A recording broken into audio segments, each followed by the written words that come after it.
जो संतों का अपमान किए, जो अयोध्या को खून से लाल किया, सरयू को खून से लाल किया, और उनको श्री राम जन्मभूमि मंदिर मामले में बोलने का कोई नैतिक अधिकार नहीं है। ये तो चोरी भी और सीना जोरी भी, 100 चूहे खा के बिल्ली हज को चली वाली स्थिति है। जहां चढ़ावा चोरी का खुलासा हमारे राष्ट्रीय अध्यक्ष जी ने किया, लगातार हम लोग मांग कर रहे हैं कि इसमें जो भी लोग उन पर कठोरतम कार्रवाई हो। आपके करप्शन को बाहर निकालते हैं तो आप लोग हमको एंटी नेशनल बोलते हैं। अब ये चांदी सोना सब चोरी कर लिया।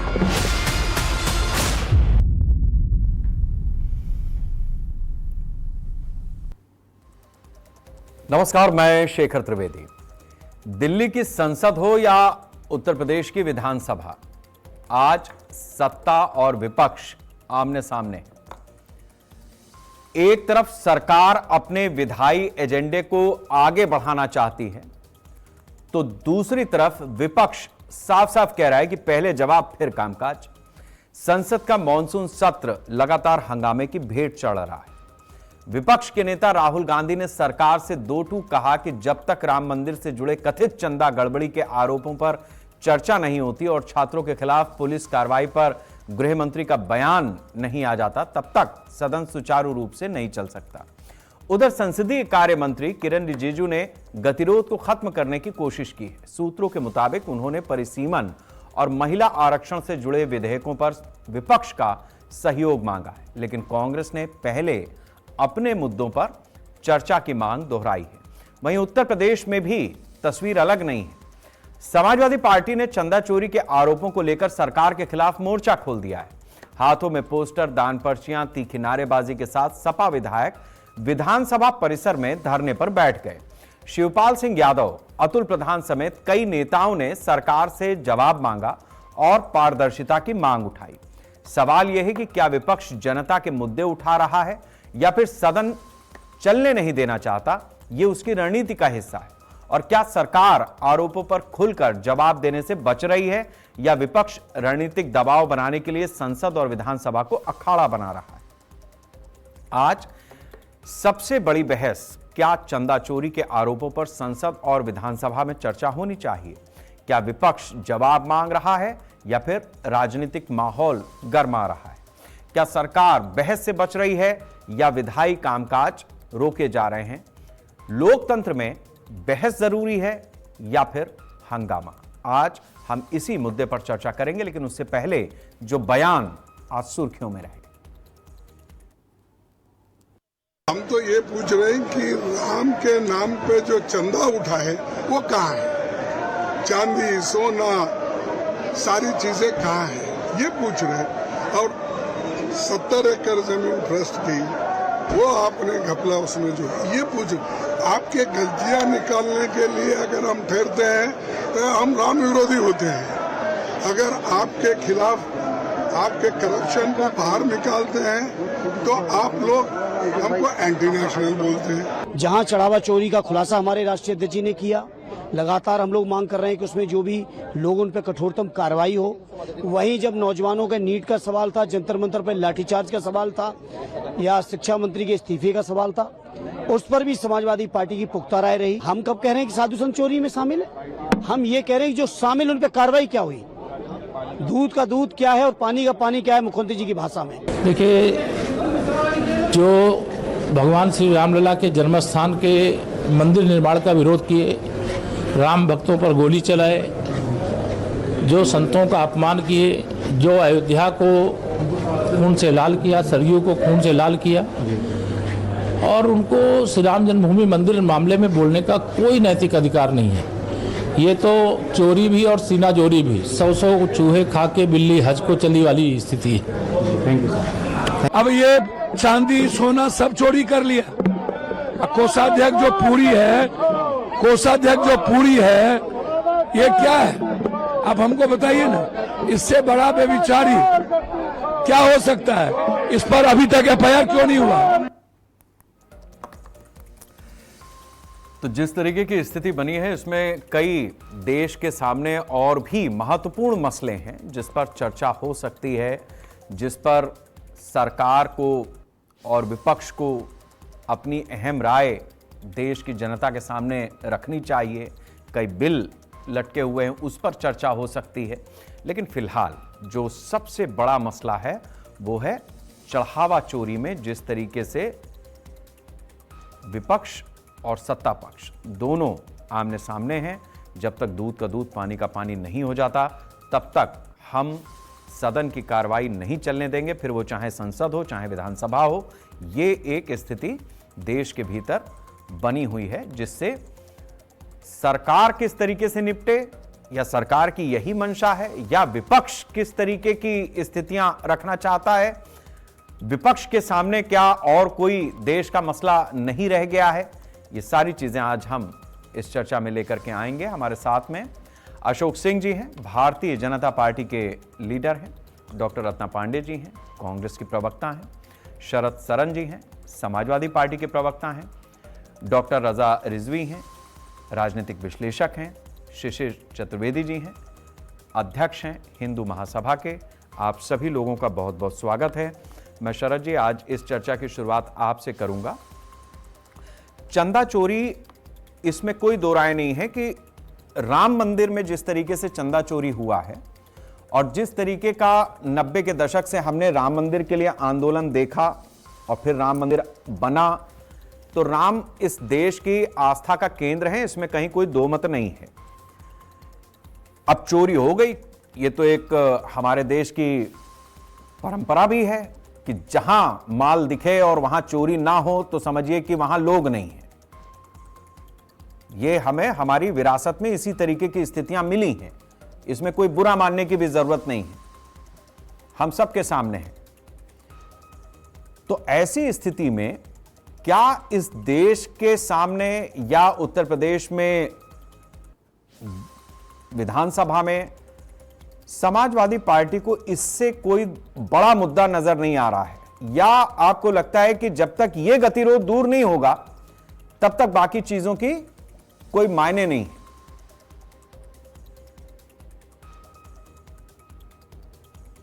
जी, आपको, साथी पैनलिस्ट को और आपके दर्शकों को मेरा जय हिंद। देखिए, ऐसा है, ये सब चोर हैं।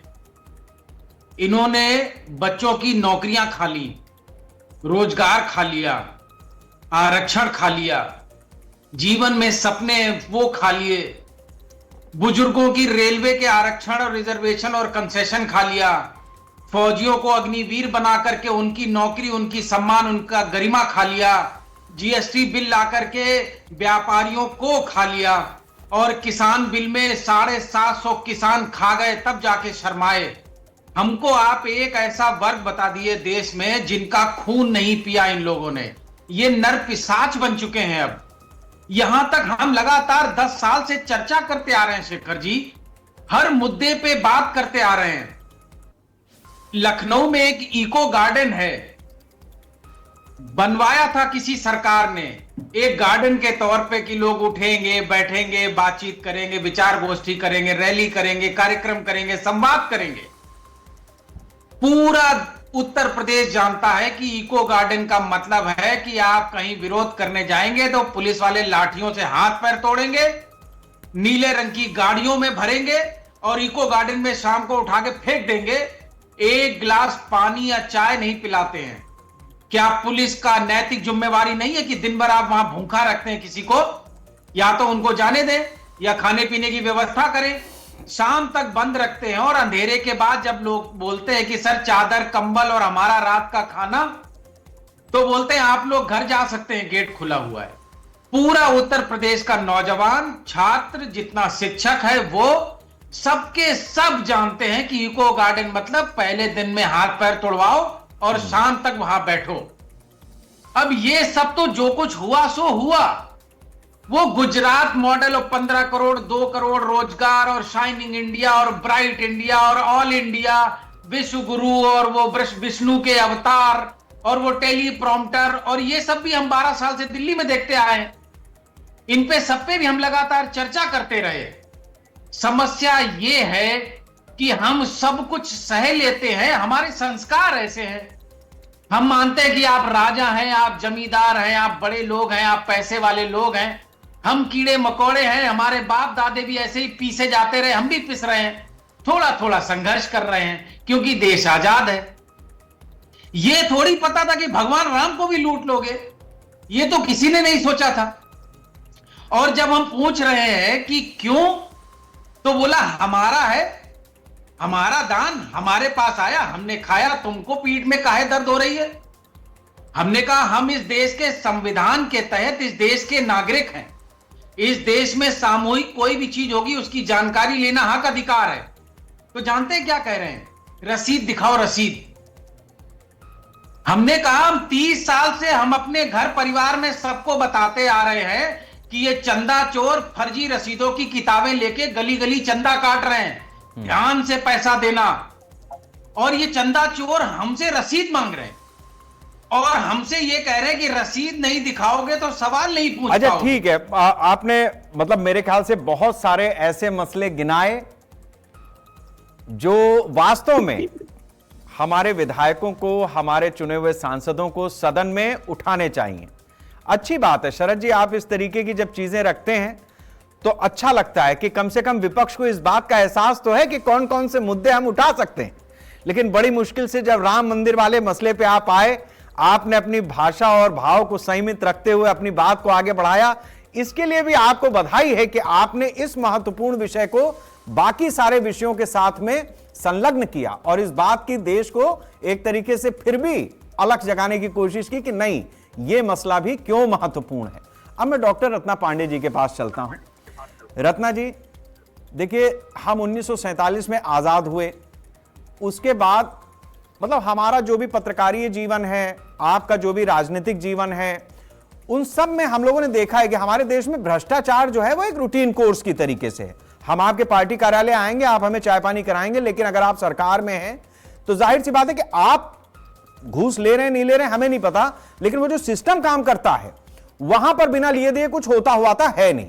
और इसकी मतलब किसी को अलग से कोई सबूत देने की जरूरत नहीं है, यह हमारे देश की यही व्यवस्था है।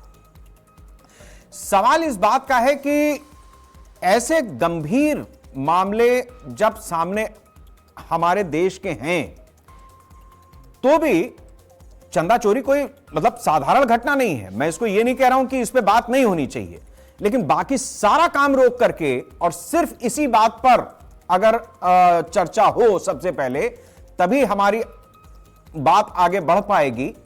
ये जो एडामेंट है या ये जो रिजिडिटी है, मैं इसके पीछे का लॉजिक समझना चाहता हूं। आपके मुद्दे में कोई दिक्कत नहीं है, वो ठीक है, चंदा चोरी हुआ है तो उस पर बात होनी चाहिए, लेकिन इस रिजिडिटी की आड़ में कई अहम मसले या सरकार के कई महत्वपूर्ण बिल जिस पर चर्चा होनी चाहिए वो हमारे कानों तक नहीं पहुंच रहे हैं। आप सभी को नमस्कार। मैं बिल्कुल सहमत हूं आपसे कि भारत में भ्रष्टाचार की एक परंपरा रही है। 2014 में तो लोकपाल बनाने के लिए, भ्रष्टाचार मुक्त भारत देने के लिए महामानव नरेंद्र मोदी जी का जन्म हुआ था ना। तो आज अगर 12 साल बाद वही भ्रष्टाचार फिर नए नए पैकेज में आके मेरे को डिलीवर किया जा रहा है तो क्या मैं प्रश्न नहीं पूछूंगी? क्या बचा है आपके पास बोलने के लिए? बताइए, अपना रिजल्ट काट दीजिए। मैंने वोट दिया है, मैं रिजल्ट पूछ रही हूं। आप सहमत है ना? लोकपाल के भरोसे आए थे, अन्ना आंदोलन के भरोसे आए थे। ये तो सारा बहुत साफ पाक सरकार बना रहे थे। बीजेपी वालों को वोट दिया था? नहीं, पूरे भारत ने दिया था, सरकार इनकी बनी थी। चलिए, मैंने भी दिया था, फिर क्या हुआ? बात तो आपके रिजल्ट की आएगी। और इस बेशर्मी का जो महाना, आदरणीय तो कहना अब उचित नहीं लग रहा है क्योंकि उन्हें हर बात की रसीद चाहिए। कल अगर जो इनके सदर विधायक ने सुल्तानपुर वाले बेटी के साथ दुष्कर्म की कोशिश की है, मैं आवाज उठाना चाहूं तो महाना जी कहेंगे मैडम पहले बलात्कार की रसीद लाइए, आपके साथ कब हुआ? ये परंपरा चलाई जाएगी। शर्म नहीं आ रही है। अगर मैं बेरोजगारी के लिए आवाज उठाना चाहूं तो कहेंगे मैडम पहले दिखाइए कि आप भी बेरोजगार है, रसीद लाइए। अरे हद कर दी है भाई। आरटीआई में नरेंद्र मोदी जी को कहा जा रहा है कि चूंकि नरेंद्र मोदी भारत में पैदा हुए इसलिए वो भारत के नागरिक हैं, किसी अन्य दस्तावेज की जरूरत प्रमाण के लिए नहीं है। मैं क्या चाइना से पार्सल होके आई हूं? भारत का 140 करोड़ लोग कहां से कोरियर होके आया है कि हमें हमारा ओरिजिनलिटी दिखानी पड़ेगी? ये डुप्लीकेसी बंद कीजिए। आप अगर सम्मानित पद पर होने से पहले भारत के एक नागरिक भी हैं और मैं भी भारत की नागरिक हूं, तो मेरे और आपके नागरिक अधिकार समान होने चाहिए। इस तरीके की बेशर्मी जिस पर भारतीय जनता पार्टी उतर गई है, ये देश के लिए खतरनाक है, ये आने वाली पीढ़ियों के लिए खतरनाक है। क्या पूछना सिखा रहे हैं आप समाज को, बताइए ना मुझे। बलात्कार की रसीद लाऊंगी तब बलात्कार लड़की के पक्ष में खड़ी होंगी, यही तो कह रहे हैं आप। चंदा चोरी के पक्ष में सवाल तब उठाइएगा जब आप रसीद लाइए। महाना जी रसीद ले आए, अरे सब कुछ रसीद और कागज है, और जब अपने पर आएगी तो कह देंगे मैं तो यहीं पैदा हुआ तो मेरा कागज क्यों जरूरी है। बंद कीजिए। और महत्वपूर्ण मुद्दा है, भारत में आप जिस मुद्दे पर चुनाव लड़कर आए, एक बार आप भ्रष्टाचार का लोकपाल पे लड़े, जवाब नहीं दे पा रहे हैं। आपने लगातार धार्मिक आस्था को केंद्र में रखकर अपनी राजनीति चलाई है, क्यों ना पूछा जाए। आप तो साफ पाक हैं, ठेकेदार हैं, राम आपके द्वारा लाए गए हैं, इसमें भी आपको शर्म नहीं आती। त्रैलोक्य का स्वामी, आप उसके अभिभावक बने घूमते, उंगली पकड़ के मंदिर में ले जाते हैं, तो शर्म तो बंद हो चुकी दुनिया में से। लेकिन कम से कम इतना तो सोचिए कि आप कह क्या रहे हो और करना क्या चाहते हो। चोरी हुई है, अब तो एसआईटी ने प्रूफ कर दिया है चोरी हुई है, तो बताने में क्या दिक्कत है। आप कल योगी आदित्यनाथ जी ने बेशर्मी से पल्ला झाड़ा, सरकार का कुछ लेना देना नहीं है, मैं तो ट्रस्ट और सुप्रीम कोर्ट के कहने पे करता था। तो भाई संजय प्रसाद जी किस हैसियत से उसमें शामिल थे, ट्रस्ट में? सरकार के एक जिम्मेदार अधिकारी हैं, तो आप कैसे उसमें शामिल ना हुए? सरकार का अधिकारी शामिल है लेकिन सरकार शामिल नहीं है। किसको पढ़ा रहे हैं? ये खुद व्हाट्सएप यूनिवर्सिटी से पढ़े, अपनी डिग्री नकली है। पूरे भारत को ये समझ रहे हैं कि किसी की समझ में कुछ नहीं आएगा, हम सब कुछ बोलेंगे। और क्या चलेगा सदन में, बताइए ना। आपने राम के साथ धोखा किया, आप मेरे बेरोजगार के बच्चों के साथ धोखा कर रहे हैं, आप किसानों के साथ धोखा कर रहे हैं, आप महिला अपराध के साथ धोखा कर रहे हैं। आपका मतलब सिर्फ और सिर्फ धोखा और भ्रष्टाचार हो गया। क्या कीजिएगा सदन में जाके? एक और नया जुमला ही तो देंगे, क्या दे देंगे बताइए। रत्ना जी, आपने मेरे ख्याल से बहुत सारे पॉइंट्स अपने रखे हैं और अपने आक्रामक तेवरों के साथ में रखे हैं। विषय गंभीर हैं, इसमें कोई दो राय नहीं है। मैं आ रहा हूं अशोक जी, आना तो आप ही के पास है, सरकार आपकी ही है, जवाब तो आप ही से लेने हैं। लेकिन मेरे को थोड़ा माहौल हल्का फुल्का भी इसलिए रखना जरूरी होता है, या बातों में थोड़ा सा चुटीला इसलिए करना जरूरी है कि वरना आखिर में कुछ निकल के नहीं आता। मेरी चर्चा में एक चीज ये रहती है कि सब लोग इस बात का थोड़ा सा साथ दे देते हैं। देखिए, रत्ना जी और शरद जी ने, शिशिर जी अब मैं आपके पास आ रहा हूं, अशोक जी उसके बाद आपके पास आऊंगा। रत्ना जी और शरद जी ने, शिशिर भाई, जो बात कही है, हमारे पत्रकारी जीवन को भी ठीक ठाक अरसा हो गया, मतलब ठीक ठाक अरसा हो गया, 2.5-3 दशक से हम हैं इस पेशे में। बाकी सब बातें पुरानी लगती हैं, मतलब बेरोजगारी वो इनकी सरकार में भी थी, उनकी सरकार में भी थी, भ्रष्टाचार वो सब सरकारों में रहा है, किसानों की समस्याएं सब सरकारों में रही हैं। मतलब एक दौर तो ऐसा था कि गन्ना किसानों के लिए पहले मामला सुप्रीम कोर्ट जाता था, वहां से आदेश निकलता था, फिर सरकार फैसला लेती थी, फिर दाम मिलता था। वो भी दिन हमने देखे। किसान आत्महत्या कर लेते थे, बहुत सारे कांड हमने देखे। मतलब जितने मुद्दे इन्होंने गिनाए हैं, इनमें केवल एक मसला ऐसा है जो राम मंदिर, और राम मंदिर में भी चंदा चोरी, क्योंकि इससे पहले राम मंदिर बनाने की बात होती थी, वो मुद्दा वहां पे खत्म हो चुका है 2022-24 में। अब शिशिर जी ये बताइए कि राम मंदिर का जो मसला था, राम मंदिर बनने के साथ जैसे जैसे वो किनारे हो रहा था, अब चंदा चोरी की वजह से एक बार फिर से सुर्खियों में आया है। और चोरी हमारे देश में कोई इतना बड़ा गुनाह नहीं है, हर आदमी अपनी तरह से कहीं ना कहीं डंडी मार ही देता है, मार ही देता है। मतलब कई तो पति ऐसे हैं जो घर से पैसा लेकर के पत्नी ने भेजा तो सब्जी वब्जी लाने में अपना पान वान खा लेते हैं, कहते वो सब हिसाब में ही है, एडजस्ट है। वो भी एक तरीके की चोरी है, कोई माने ना माने। तो मैं ये समझना चाह रहा हूं कि जिस तरीके की स्थिति अयोध्या में बनी है, यहां पर दो चीजें, अब बात गंभीर है, क्या वास्तव में आस्था को चोट पहुंची है, पहली बात। और अगर आस्था को चोट पहुंची है तो जिस तरीके से वो सरे बाजार उसको उघाड़ा जा रहा है, इस चोट को दुरुस्त करना जितना महत्वपूर्ण है, उससे कहीं ज्यादा दिलचस्प हो रहा है कि इसको कितना उघाड़ सकते हैं। यह हिंदू वोट बैंक को अपनी तरफ मिलाने की कोशिश है, या फिर वास्तव में कोई दुखी है जिस वजह से यह बात आगे नहीं बढ़ पा रही है?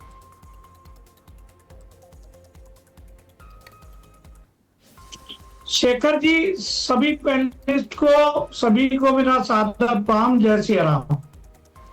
यहाँ बैठे हुए पैनलिस्ट को शायद ये नहीं मालूम होगा।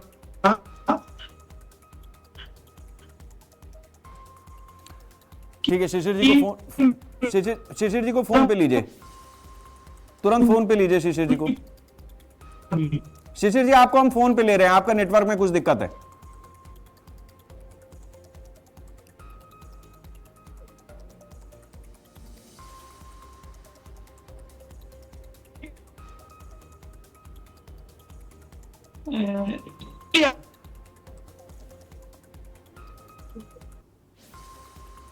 हेलो शेखर जी। हाँ जी, बोले आप शिशिर जी। आवाज आ रही है? हाँ जी, हाँ जी, आ गई, बोले।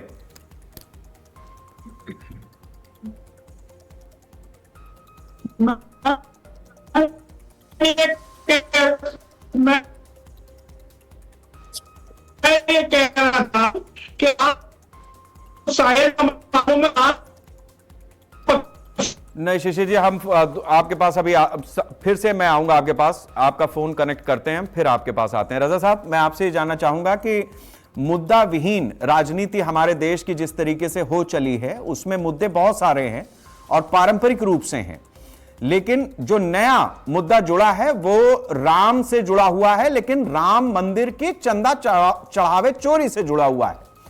तो क्या ये नयापन हमारे असल मुद्दों की जो राजनीति होती है उसमें वोट बैंक को छितिर बितिर कर पाएगा, कुछ नया समीकरण बन पाएगा, या आपको लगता है कि ये वक्ती बात है, इसका उतना बड़ा पॉलिटिकल इंपैक्ट नहीं है जितना परसेप्शन या नरेशन बनाने की कोशिश?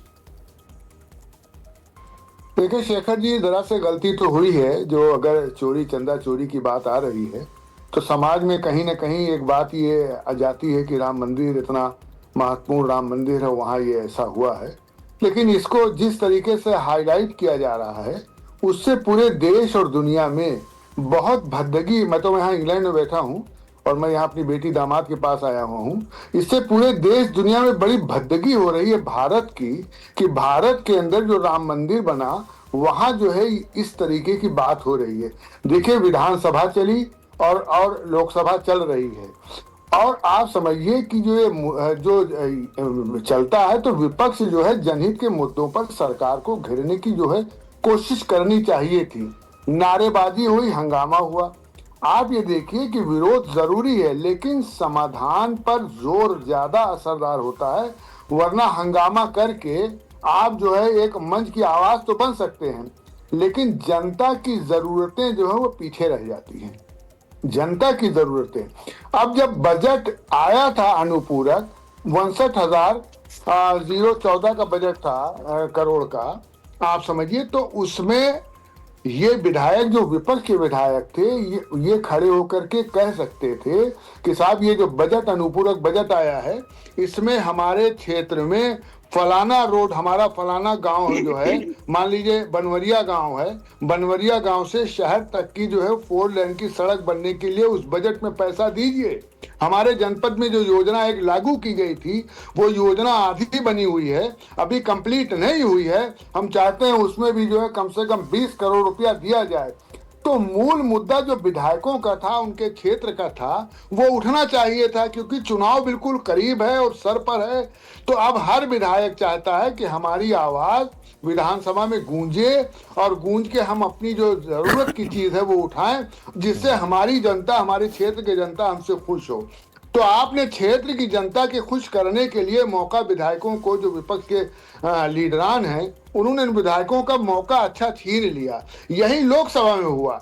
लोकसभा में एक अच्छा बिल आया था परीक्षा नियमावली का, उस नियमावली पे चर्चा ना हो करके लोकसभा में हो हल्ला करके, अरे भाई कुछ कंक्रीट कहते, लोकसभा के जो विपक्ष के नेता हैं वो कहते, विपक्ष के कुछ और नेता कहते कि साहब इसमें नियम ये संशोधन कीजिए और ये गलत है, ये अच्छा नहीं है, इसमें और सुधार लाइए, इसमें ये 7 साल की सजा की जगह उसमें 5 साल कीजिए, नहीं 10 साल कीजिए, 10 करोड़ का जुर्माना कर रहे हैं, नहीं 15 करोड़ कीजिए या 5 करोड़ कीजिए, यानी कुछ बात आ ही नहीं पाई। विपक्ष को एक अच्छा मौका मिला था, आ ही नहीं पाई। जबकि सदन जो चला, सदन में ये मौका मिलता विपक्ष को मिल गया था उत्तर प्रदेश में, विधान परिषद में, विधानसभा में भी, लेकिन हो हल्ला ने उनकी आवाजों को बिल्कुल दबा दिया कि उनकी जो आवाज उठ सके। सरकार लाई बजट, तो अब जिम्मेदारी ये होती है विपक्ष की कि उस बजट में जो मीन मेक है उसको मीन में निकालते हैं कि साहब आपने इतना पैसा दे दिया, बताइए अभी आपका इतना पैसा जो है बजट में आपने लिया था, करोड़ों करोड़ रुपया, और उसके बाद जो है अभी आपकी योजनाएं जो चल रही हैं उस योजनाओं के अलावा ये बजट क्यों। तो ये सब अगर चर्चा में आता तो विधानसभा की कार्रवाई में ये नोट होता, और विधानसभा की कार्रवाई में जो चीज नोट होती है वो टिल लाइव जब चाहिए आप उस दिन का निकाल के देख सकते हैं। तो वो रिकॉर्ड तो होने नहीं दिया। भाई देखिए, तरीका यही है कि एक पक्ष होता है, एक विपक्ष होता है, एक डाइस पे बैठता है जो जजमेंट करने वाला होता है।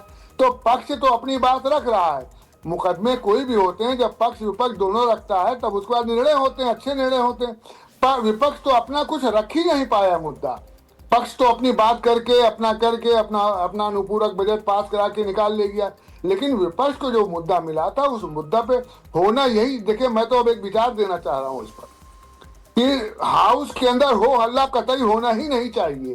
ये हो हल्ला क्या है भाई, आप अपनी बात ठीक है राजा साहब, जो बात आपने कही है उससे हमें थोड़ा सा ये तो समझ में आ रहा है कि किस जगह पर विपक्ष ने क्या चीज उसको करनी चाहिए थी, क्या चीज नहीं की है। दो चीजें मैं आपसे समझना चाहूंगा बहुत जल्दी से, फिर मैं शिशिर जी के पास जाऊं। एक तो यह है कि जिस तरीके से अब अमित शाह जवाब दें तभी सदन चलेगा, जो ये बात विपक्ष की तरफ से रखी जा रही है, तो जाहिर सी बात है कि अमित शाह मतलब नरेंद्र मोदी से ज्यादा बड़ी फांस विपक्ष के लिए अमित शाह ही है। और नरेंद्र मोदी की स्थिति यह है कि अब जिस तरीके से जो इमेज डेंट होता है, मतलब हमारी ही चर्चा में उनके लिए जिन शब्दों का प्रयोग किया गया मैं उसको दोहराना नहीं चाहता, लेकिन किया तो जा ही रहा है। वो पॉलिटिकल लोग हैं, वो कर सकते हैं, मैं पत्रकार होने के नाते नहीं करूंगा। लेकिन यह है कि इमेज डेंट, एक इमेज बिल्डिंग होती है, एक इमेज डेंट होता है। तो मोदी के लिए इमेज डेंट और असली गले की फांस तो अमित शाह ही है विपक्ष की। शेखर जी, कुछ सालों से दरअसल शब्दों में गिरावट,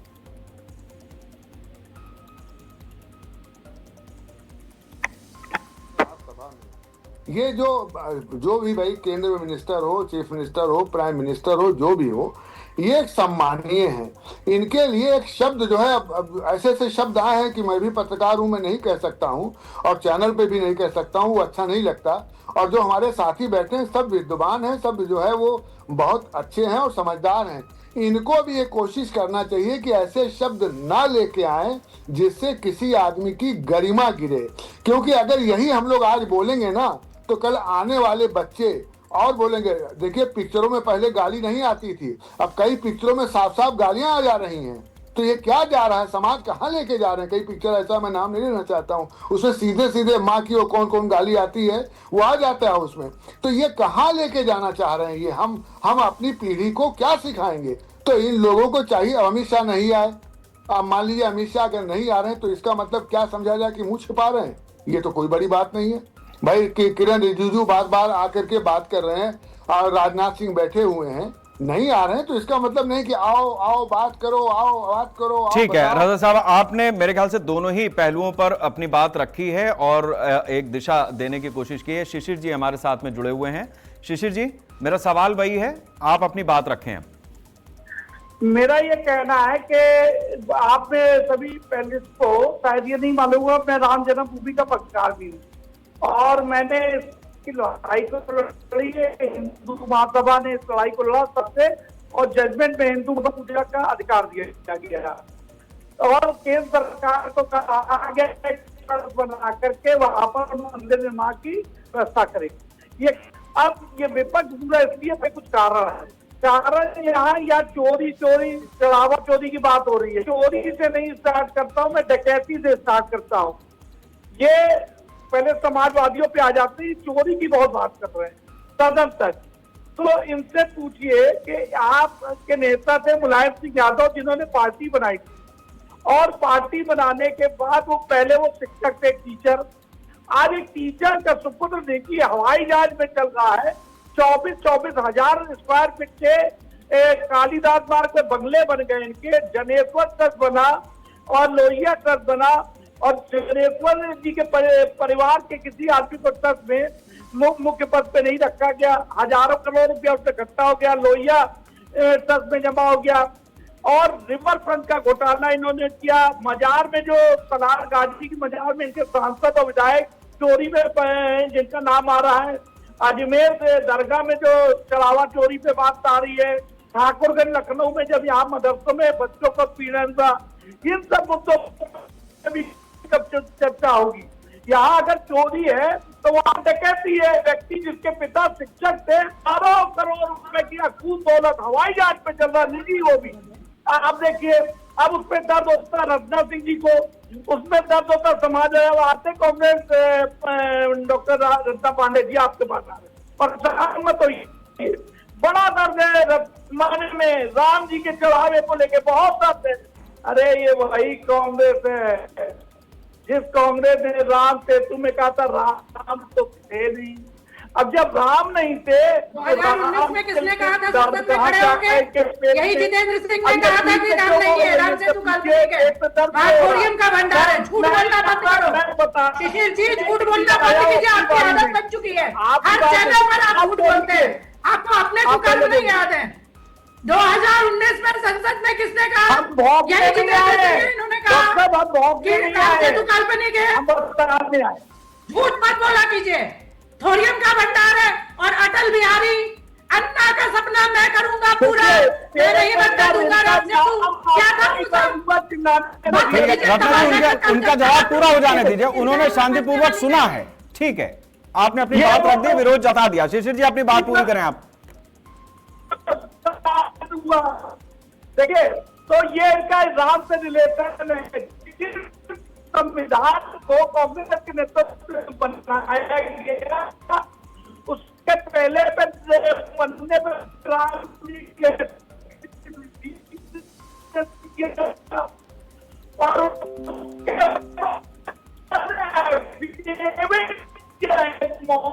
डिबेट में बोलना और एक राम से नहीं। ठीक है शिशिर जी, आपने जो बात रखी है, मेरे ख्याल से थोड़ा सा आपकी आवाज में फिर डिस्टर्बेंस है, मैं उसको भी सही कराने की कोशिश करता हूं। मैं अशोक जी के पास होकर के आता हूं, आपके पास आऊंगा, मैं अशोक जी के पास एक बार आता हूं, फिर चर्चा ताकि आगे बढ़ती रहे। आपकी आवाज में दिक्कत हो रही है शिशिर जी, अभी हमारे साथी आपके पास फिर पहुंच रहा है, अभी फिर से थोड़ी सी दिक्कत होने लगी है, आ रहा हूं आपके पास। अशोक जी, मैं आपसे ये जानना चाहूंगा कि बीजेपी चाहे केंद्र में सरकार हो या राज्य की सरकार हो, बहुत सारे मसले ऐसे हैं जो वास्तव में देश और प्रदेश के लिए महत्वपूर्ण हैं। आप उन चीजों को आगे बढ़ाने की कोशिश कर रहे हैं, सरकार को जो एक्शन लेना है वो अपनी तरह से लेगी भी, सदन के भीतर भी और बाहर भी। सवाल इस बात का है कि विपक्ष अगर संसद को चलने नहीं दे रहा या विधानसभा में इस तरीके की स्थिति बन रही है, तो क्या वास्तव में बीजेपी इस बात के लिए सीरियस है कि सदन चले, या फिर हमने ये भी देखा है, एक दौर ऐसा भी था सरकार जब यूपीए की थी कि 8 मिनट में 24 बिल पास हुए थे, यानी हर मिनट पे 3 बिल पास हुए थे। तो ये भी हमने देश में देखा है कि सरकार किसी की भी हो, वो अपना फंक्शन पूरा कर लेती है, बाकी चीजें उस तरीके से हो या ना हो उससे फर्क नहीं पड़ता। तो आप, अब चूंकि बीजेपी की सरकार है, तो बीजेपी किस मंशा से चल रही है? देखिए शेखर जी, जितने पैनलिस्ट हैं उन सबको धन्यवाद, और जो आपके दर्शक हैं उन सबको बहुत बहुत साधुवाद। आज चूंकि धारा 370 35A का 7 वर्ष पूर्ण हुआ है,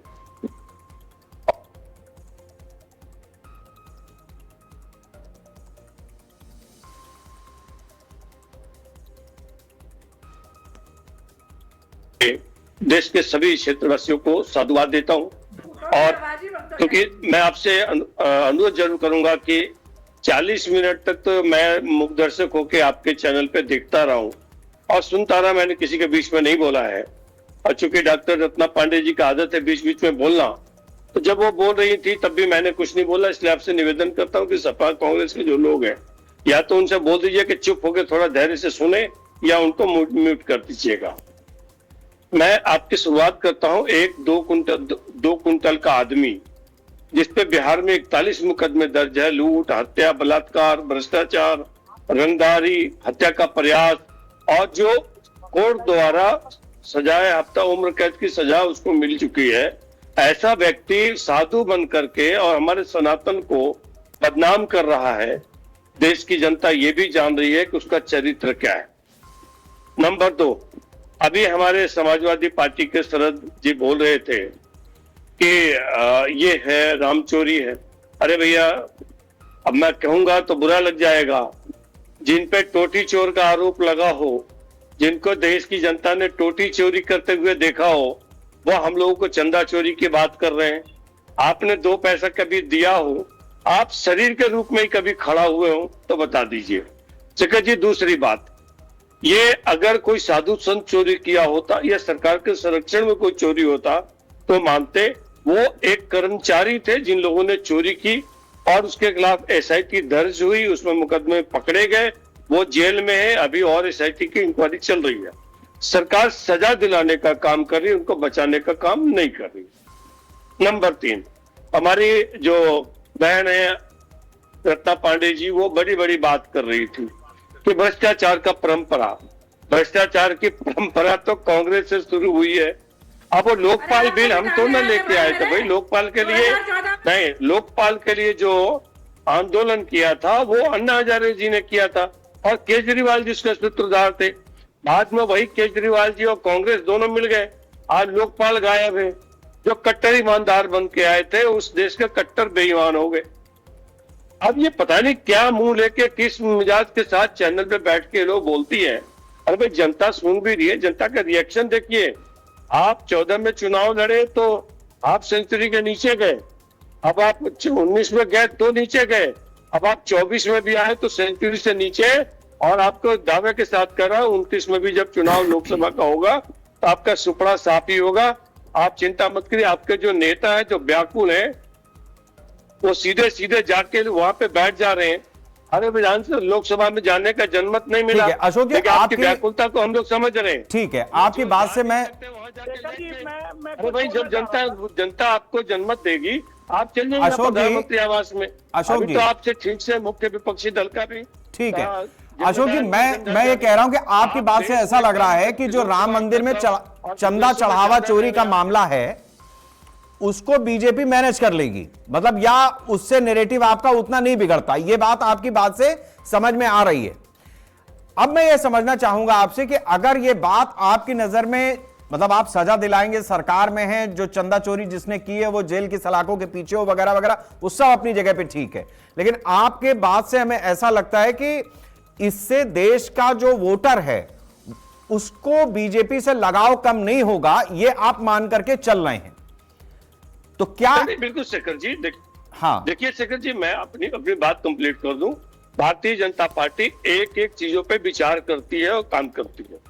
ये जो प्रोपगेंडा फैला रहे हैं समाजवादी पार्टी, कांग्रेस और इसका चंदा चोर, ये देश के असल मुद्दों से, इनके पास कोई मुद्दा नहीं है और ये असल मुद्दों से भटकाना चाहते हैं।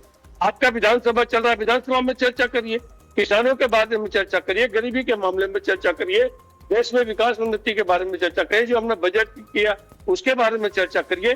और आप वास्तव में ईमानदार हैं तो इसमें चंदा चोरी भी करना चाहते, आज मुख्यमंत्री जी ने कहा। चलिए ठीक है, वो बातें तो ये भी कह रहे हैं कि वो सारे विषय इन्होंने गिनाए। हम ठीक है, पॉइंट्स ले लेते हैं, अब पॉइंट्स ले लेते हैं। अशोक जी, सबने अपना ओपनिंग कमेंट रख दिया, रत्ना जी अपनी बात रखें आप। जी, मैं रिजवी भाई के 2 प्रश्न आ रहा हूं, शिशिर भाई आ रहा हूं।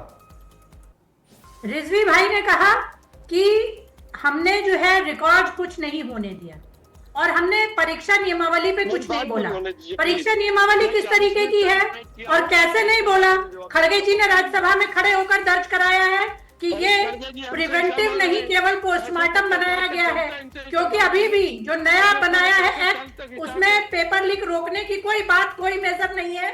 सिर्फ और सिर्फ जेल, बेल और जुर्माना, यानी पोस्टमार्टम घटना हो जाएगा उसके बाद ही बात होगी, घटना नहीं रोक पाएंगे नरेंद्र मोदी जी। ठीक है। दूसरी बात, आपने कहा कि परंपरा बिगाड़ दी गई है गाली दी जा रही है। नरेंद्र मोदी जी को गाली नहीं देनी चाहिए, पिक्चरों में नहीं दी जाती। संसद में खड़े होकर नरेंद्र मोदी ने धुरंधर का ब्रांड एम्बेसडर किया था, और धुरंधर की गालियां मेरे ख्याल कोई सभ्य पुरुष भी नहीं सुन पाया होगा, महिला को तो छोड़ दीजिए। तो जब नरेंद्र मोदी गालियों के ब्रांड एम्बेसडर बनते हैं तो समाज वहां से बिगड़ता है। अब आती हूँ अशोक सिंह जी पे। इनका डर मुझे बहुत अच्छा लगता है। प्रधानमंत्री महिलाओं की चूड़ी से डरता है, ये तो प्रवक्ता की चेहरे की फोटो देख के डर के कांपने लगते हैं कि कृपया मत बोलिएगा। ऐसे ही डरिएगा भारत की महिला शक्ति को। चलिए ठीक है, व्यक्तिगत मुझे लगता है ज्यादा व्यक्तिगत हो जाएगा। ठीक है अशोक जी, रत्ना जी होगा, ठीक है मैं आ रहा हूँ। शिशिर जी के पास जाना है। शिशिर जी अपनी बात रखें आप, मैं आ रहा हूँ अशोक जी, वो ठीक है रोका मैंने उस जगह पे। शिशिर जी अपनी बात रखें आप। मैं ये कह रहा था शेखर जी, इस पूरी साजिश को इस नजर से देखा जाए कि दुनिया में सबसे बड़ी आबादी ईसाइयत की, ये ईसाई समुदाय का वेटिकन जो है, वेटिकन और मुसलमान जो दुनिया की दूसरी आबादी, इनकी सबसे बड़ी जो मक्का है, वहां पे की यात्रियों के रिकॉर्ड को ध्वस्त किया राम मंदिर ने। और मैं राम जन्मभूमि का पक्षकार हूँ। तो ये दर्द जो है पूरी दुनिया में है, और वो दर्द जो एनजीओ के थ्रू पैसा विदेशों से लेते हैं उन पार्टियों के भी दर्द है। तो ये वेटिकन का और काबा का दर्द है जो बोल रहा है। और डॉक्टर रत्ना पांडे जी को तो बोलना ही नहीं चाहिए, इनको तो शर्म आनी चाहिए। ये कांग्रेस से इन्होंने एफिडेविट दिया, तो इनका दर्द है ये। तो रत्ना पांडे जी की सरकार विदाई कितने दिन हो गए, दर्द है इनका।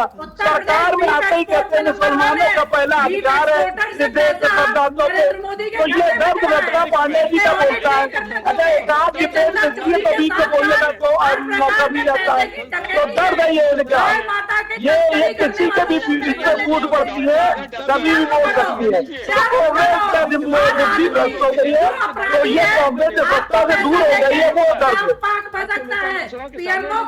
ये कांग्रेस बुद्धिहीन हो गई है। ठीक है, मेरे ख्याल से तीन लोगों का कोई भी आवाज पब्लिक समझ नहीं पाई। ठीक है, मैं शरद जी का रुख करता हूं। ठीक है शरद जी, मैं आपसे जानना चाहूं। शिशिर जी रुक जाइए, अशोक जी, रत्ना जी। शरद जी, जो स्थिति अभी है उसमें हमको एक चीज ये समझ में आ रही है कि यहां पर सबका अपना अपना एक मिशन है, इसमें दो राय नहीं है कि राम चूंकि आस्था का केंद्र है और 2014 से जो हिंदुओं का एक वोट बैंक इंटैक्ट हुआ है उसमें किस तरीके से मतलब उसको तोड़ लिया जाए। मुसलमानों का तो बीजेपी को मिलने से रहा, मुसलमानों के साथ में अगर एक आधा कोई हिंदू का सेगमेंट जुड़ता है तो सरकार उतने पे बनती आई है, वो पुराना अनुभव है आंकड़ों के लिहाज से। तो क्या आपको लग रहा है कि ये जो चंदा चढ़ावा चोरी का मामला है इससे आप हिंदुओं का एक तबका अपने साथ में जोड़ ले जाएंगे? क्योंकि बाकी सारी चीजें ऐसी हैं जो कॉमन है, वो आपकी सरकार हो चाहे इनकी हो चाहे उनकी हो, वो बाकी सब चीजें कॉमन है। नया केवल चंदा चढ़ावा चोरी हुआ है। बहुत अच्छा सवाल किया शेखर जी आपने। जब सारे समसामयिक विषयों पे बात हो गई है तो उसका राजनीतिक परिप्रेक्ष्य भी देख लेना चाहिए। हम लोग राजनीतिक दल है। आज जनेश्वर मिश्रा जी की 93rd बर्थ एनिवर्सरी थी, 93वीं जयंती। 5 लाख ब्राह्मण नेता पूरे प्रदेश से लखनऊ में जुटा है, और मैंने नेता कहा है, कार्यकर्ता नहीं। तो आप कल्पना कर सकते हैं कि प्रबुद्ध समाज, ब्राह्मण समाज कम से कम ये जानता है कि चोटे कौन है और न्याय कौन देगा।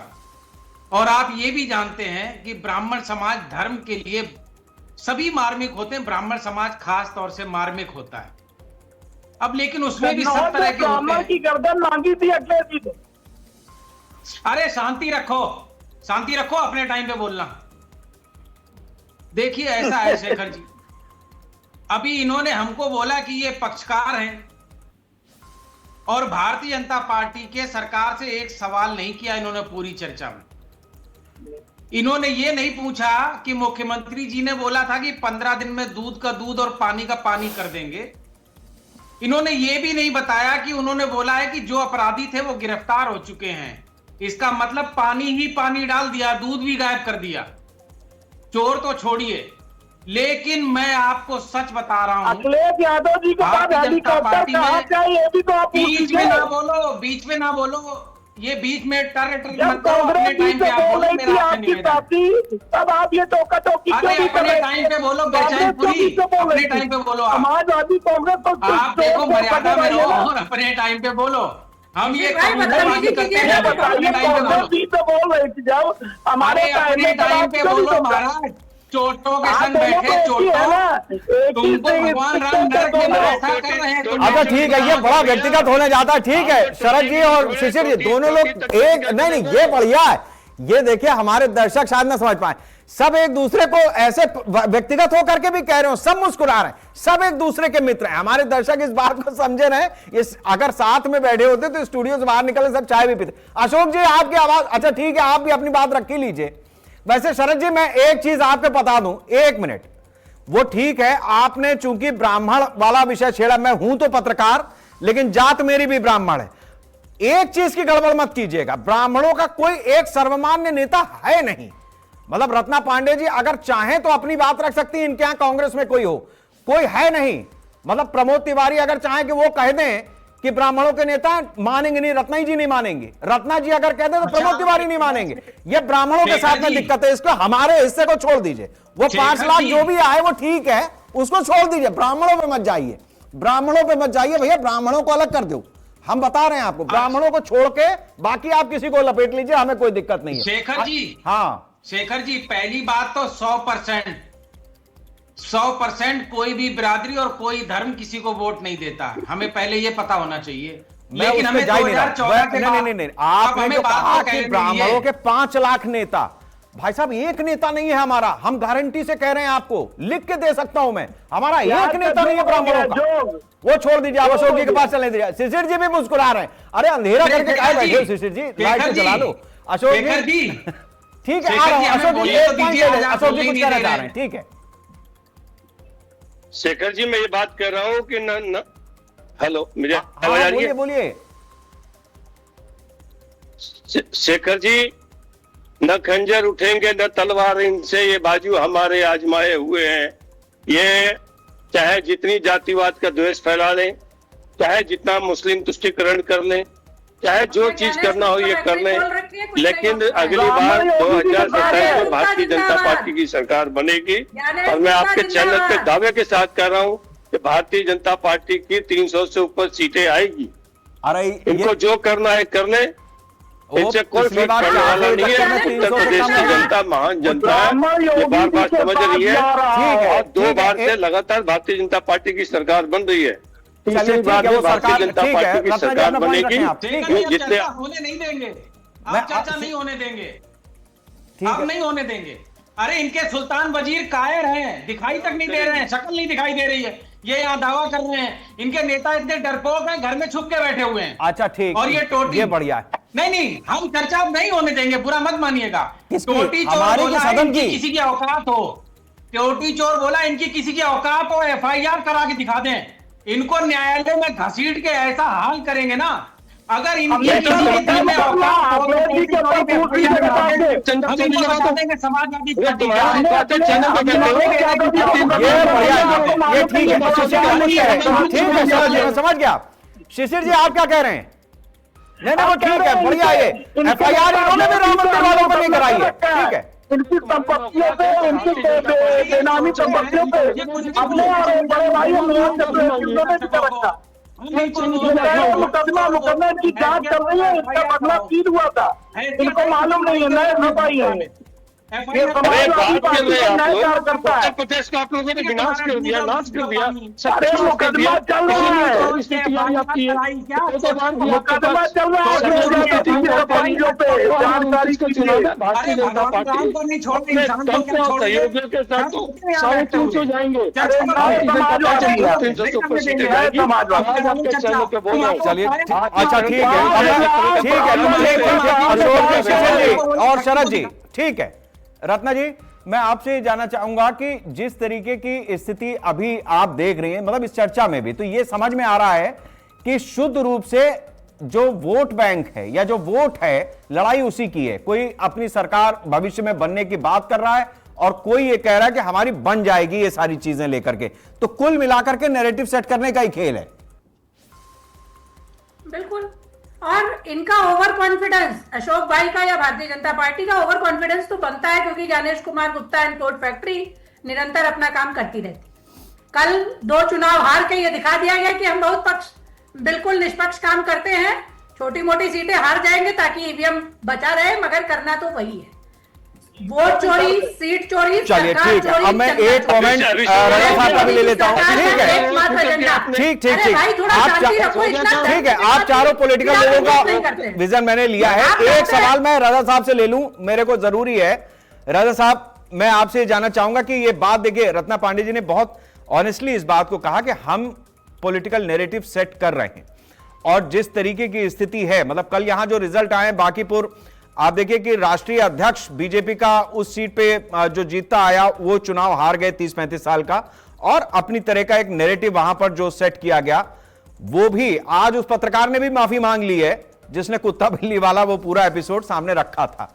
मैं आपसे समझना चाहूंगा कि नैरेटिव का जिस तरीके का खेल है, इस चर्चा में भी साफ है कि मतलब किसी का हाथ साफ है नहीं, सब सने हैं, लेकिन अपनी अपनी सफाई दिखाना या हाथ की कलाकारी दिखाना या अपना हाथ साफ दिखाना, ये एक पहलू है। तो क्या जनता भी इस बात को समझ रही है, समझ पाएगी और असल मुद्दों पर वोट देगी, या फिर आपको लगता है कि एक भावनात्मक मसला यहां पर फिर से दिखेगा कि एक लहर 90 के दशक में वो राम लहर दिखी थी, अभी यहां पर दूसरी तरह से, लेकिन भुनाए राम ही जाएंगे? देखिए शेखर जी, ऐसा है कि चुनाव करीब है, और जब चुनाव बिल्कुल करीब होता है और उसके 10-15 दिन पहले से एक माहौल बहुत गर्मजोशी से बनता है। मुद्दे तो बहुत रहते हैं और मुद्दे सालों साल उठते रहते हैं, चुनाव होने के बाद भी मुद्दे बराबर आते रहते हैं, और विपक्ष भी और सत्ता पक्ष भी अपने हिसाब से जनता को अपना समझाने की कोशिश करती है कि जो मेरे मुद्दे हैं वो सही हैं, जो मैं बात रख रहा हूँ वो सही है। विपक्ष भी अपनी बात को आम जनता के बीच में जब रखती है तो बताती है मैं जो कह रहा हूँ बिल्कुल तुम्हारे लिए ही कह रहा हूँ, और सत्ता पक्ष भी यही कहती है कि हम तुम्हारे लिए कर रहे हैं। लेकिन अगर उत्तर प्रदेश की 2027 के चुनाव का अगर गणित देखा जाए विधानसभा का, तो यहाँ का चुनाव न तो डेवलपमेंट के ऊपर होता है, न विकास के ऊपर होता है। यहाँ जो जोड़ तोड़ होती है वो जात आधारित गणित पे होती है।